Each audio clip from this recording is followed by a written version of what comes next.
Welcome to the month of May. This is awfully loud, isn't it?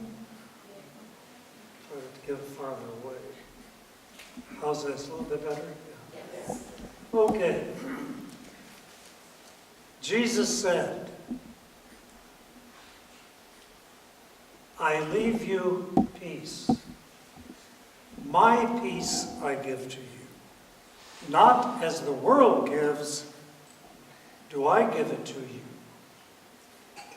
Do not let your hearts be troubled or afraid. I believe our gospel today, embraces three words that are interconnected. And those words are peace, fear, and trust. Jesus gives us his peace, not as the world gives it.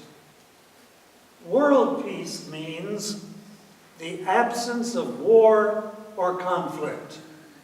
We all hope for that. We all pray for that. But the peace that Jesus gives us is much deeper than that. It reaches down to the depths of our spirit. Our spirit, it is not a peace from conflict or trouble. It is a peace in the midst of conflict or trouble. It is that kind of interior tranquility that we are one with God, one with the universe, with creation, no matter what is going on around us. That's the kind of peace that Jesus gives us.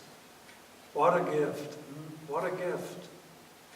But you see, Jesus goes on to say, do not let your hearts be troubled or afraid. When we scan the Gospels, we see how often Jesus says to us, do not be afraid. Fear not. Why? Because fear is the opposite of peace. Fear diminishes our peace. The more fearful we are, the less peaceful we are. Fear paralyzes us, imprisons us. It keeps us from growing. It keeps us from doing new things. It keeps us from living and loving to the full.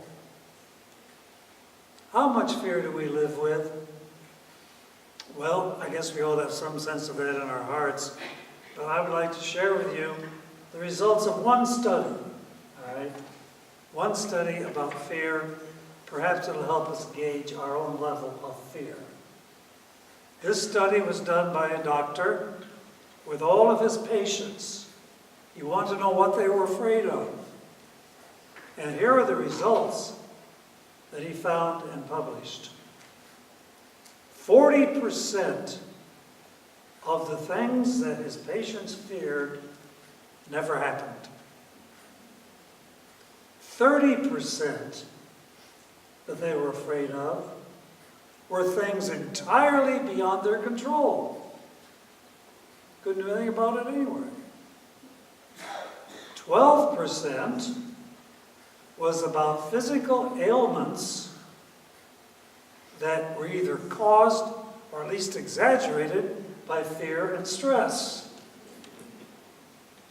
10% was about relatives or friends who are quite capable of taking care of themselves, which means that 8% of their fears were about matters that really needed their attention. 8%. Where do we stand in that study? What is the answer to fear? Our third word, trust. To trust is a powerful, powerful word. To trust means we have absolute confidence in someone. That we rely on someone knowing that we will not be disappointed. That's trust.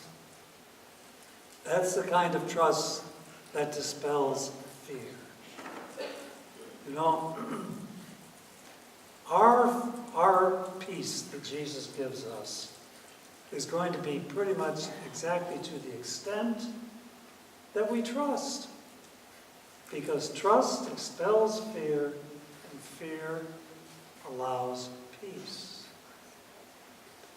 When we think about the peace that Jesus is giving to you and to me, you know, it is just as much as we have trust in Jesus. Do we have absolute confidence in Jesus?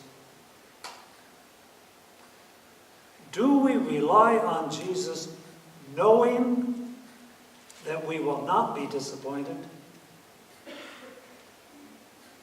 Lord, help us to grow in your peace. And please bring us to untroubled